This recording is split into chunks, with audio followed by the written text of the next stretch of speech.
Yo, I have been in the lab figuring out the best possible crab farm using no absorbers or fans. What makes the crab farm difficult is the fact that it has to be done in water, and you can't have them too close to each other, which is the most annoying thing in the world. So today I'm going to show you a crab farm that is extremely easy to build and requires 0 absorbers and fans. Now unfortunately, with the distance at which we must separate 2 crab pots means that this could either be a very small but slow automation or a fast but huge automation. So with this in mind, I figured I would show you how to set the crab farm up, and then we'll go for a few different layout techniques. Then you can repeat that process as many times as you wish until you have the crab farm to the size that you want it. Once you have the first setup, it's the same process over and over. Now before we get started, I really hope this guide does help you. Please do drop a like and subscribe. Comment down below with any help that you may need, or what advanced automation do you want to see next. But let's do this.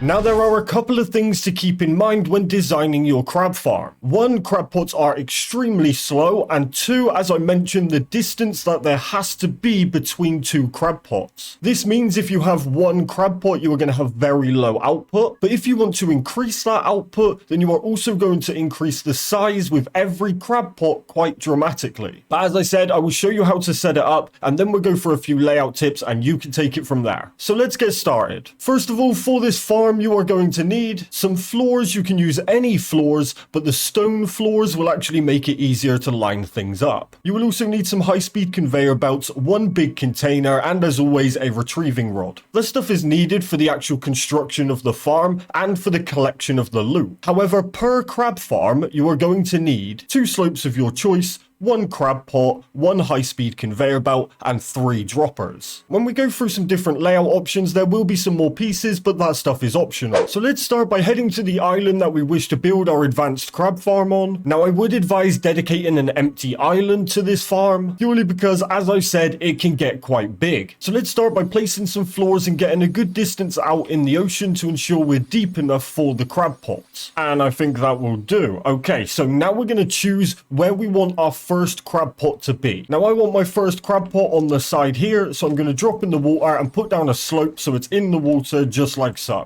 Now go ahead and place a floor over the top. As I said, the floor doesn't matter, it's going to be removed anyway, but I recommend using the stone floors because you can use these squares on the top as a good way to measure. So now you are going to want to equip your crab pot, gridlock it, push it all the way towards the back of the floor, and you're going to want to place it around the 4th square back on this stone floor. But as long as it's towards the back of this floor, you will be absolutely fine. So you can go ahead and place down your first crab pot there. So now you can go ahead and place on your droppers. Now I recommend placing 3 on just to ensure that all potential loot is dropped out. So now you can go ahead and destroy your floor, which will drop your crab pot down, and as you will see, it will sit nicely just like so. Now you do want to come up to it and just double check that it is all green just like so. If it says that it is not deep enough, then just push it back 1 step further on your floor before you remove it. So now we can go ahead and equip our fast conveyor belt. Now we can't place it here because it's red, so we're going to do the building glitch technique to just bring it into place just like so. Again, if you need a guide on how to do that, there is a shorts guide in the description. But if we now take a look at the side of our crab farm, you will see the dropper is inside the conveyor belt. This allows the loot to actually be fired out the top, and it will just land right on top of your conveyor belt. So just to save any problems, I do recommend also placing a slope along the top, just so when it fires out, it hits the slope and fired in the right direction. I have never had this method fail or any loot get stuck. The only time I did was when I didn't place that glass slope above. But realistically, you could box it in, you could do whatever, just stop the loot from being fired off the back of the conveyor belt. And there we go, a super simple build, and you can now put together a single crab farm. But now the rest of the build comes down to personal preference. There is no best layout. You have to choose what layout you like the best, but we're going to run through a few layout techniques now to hopefully make that decision a little bit easier.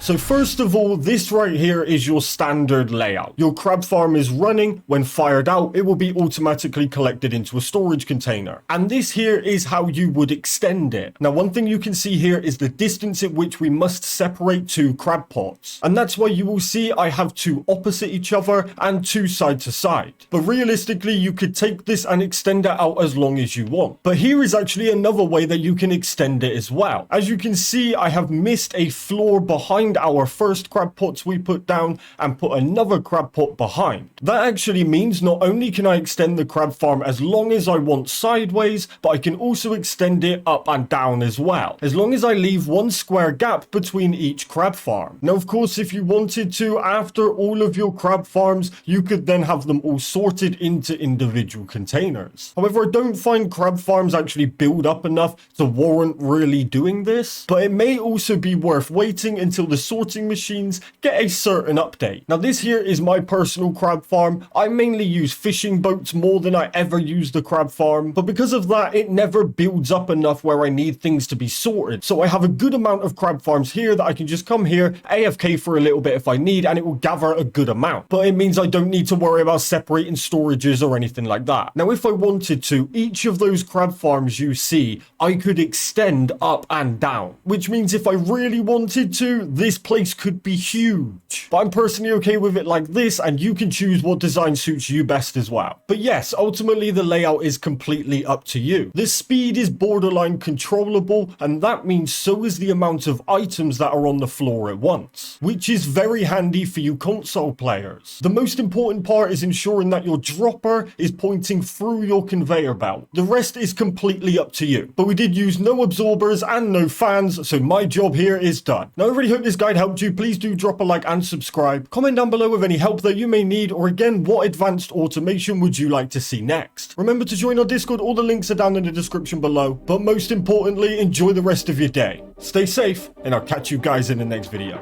Peace!